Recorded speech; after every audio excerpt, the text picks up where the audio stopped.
অবশেষে আজকে আমিও চলে আসলাম কাশবনে কাশফুল দেখতে। বাট একটু পরে ওয়েদারের যে একটা অবস্থা, একদম ঝুম বৃষ্টি নামলো। আর বৃষ্টিতেও তো আমি প্রচুর এনজয় করলাম আজকে।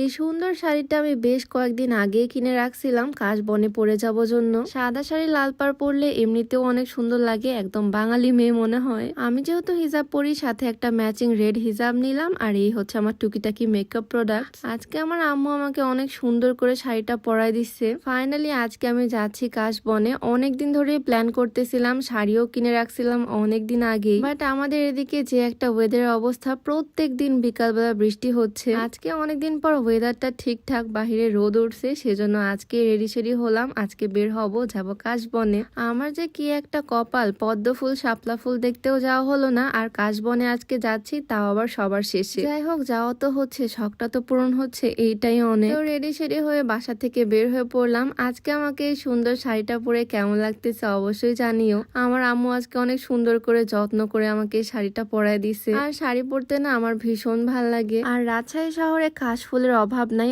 অনেক সুন্দর সুন্দর কাশফুল আছে এখানে। একদম কাশবনের মধ্যে গিয়ে আজকে হারিয়ে যাব। কতদিন ধরে প্ল্যানিং করতেছিলাম, বাপরে বাপ, ফাইনালি আজকে আমার যাওয়া হচ্ছে। শাড়ি চুড়ি পরে সুন্দর রাস্তা দিয়ে চলে আসলাম রাজশাহীর এই নতুন ফ্লাইওভারের কাছে।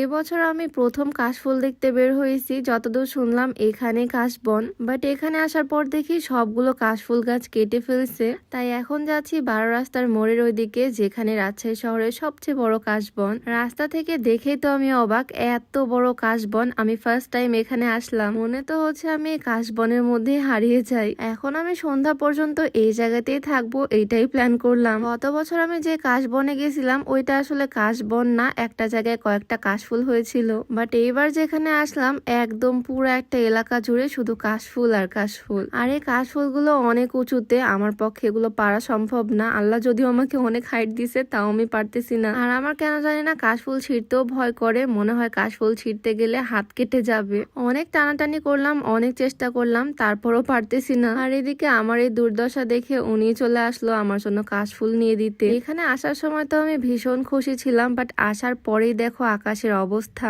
এই বৃষ্টির জ্বালায় কয়েকদিন আমি বের হতেই পারিনি, এতদিন পর আসতে হলো, তাও আজকে এসেও বৃষ্টি। কত সুন্দর একটা শাড়ি পরে রেডি হয়ে সাজুগুজু করে আসছিলাম, বাট ভালো কোনো ছবি ভিডিও করতে পারতেছি না। যাই হোক, একটা বিষয় তোমাদেরকে বলে দিই, আজকে যে সুন্দর শাড়িটা আমি পরে আছি, এইটা কিন্তু এক্সক্লুসিভ ফ্যাশন কর্নার থেকে নেওয়া। সামনে যেহেতু দুর্গাপূজা আসতেছে, দুর্গাপূজা স্পেশাল কালেকশন এটা তাদের। আমি ভাবলাম এই সুন্দর শাড়িটা পরে কাশবনে আসলে দেখতে ভীষণ সুন্দর লাগবে, সেই জন্যই নেওয়া। এক্সক্লুসিভ ফ্যাশন কর্নার পেজটা আমি ডেসক্রিপশনে ট্যাগ করে দিব। জাস্ট দেখো আমার দিকে, এত পরিমাণে বাতাস চারিপাশে, মনে হচ্ছে শাড়ি সহ আমি নিজেই উড়ে যাব। এই বাতাসের মধ্যে শাড়ি পরে তো আমি নড়তেই পারতেছি না। মনটা যে কি খারাপ লাগতেছে, এত শখ করে শাড়ি পরে আসছিলাম, বাট দু একটা ভালো করে ছবি তুলতেই পারলাম না। ঝড় শুরু হয়ে গেল এদিকে। আমার হাজবেন্ড বলতেছে এখন আর থাকার দরকার নাই, চলো বাসায়। রিক্সাওয়ালা মামাকে দাঁড় করে রাখছিলাম, কারণ এই জায়গা থেকে ফেরার সময় রিক্সা পাওয়া যায় না। মামা তো রিক্সার উপরে ছাউনি দিয়ে দিছে, কারণ একটু পরে বৃষ্টি আসবে বোঝাই যাচ্ছে। রিক্সায় ওঠার সাথে সাথে বৃষ্টি চলে আসছে, আর আমি রিক্সা থেকে নেমেই দৌড়। আমার একটাই কথা, আমি বাসায় যাব না, বৃষ্টিতে ভিজবো। একদম মুষলধারে বৃষ্টি শুরু হয়ে গেল, আর আমি তো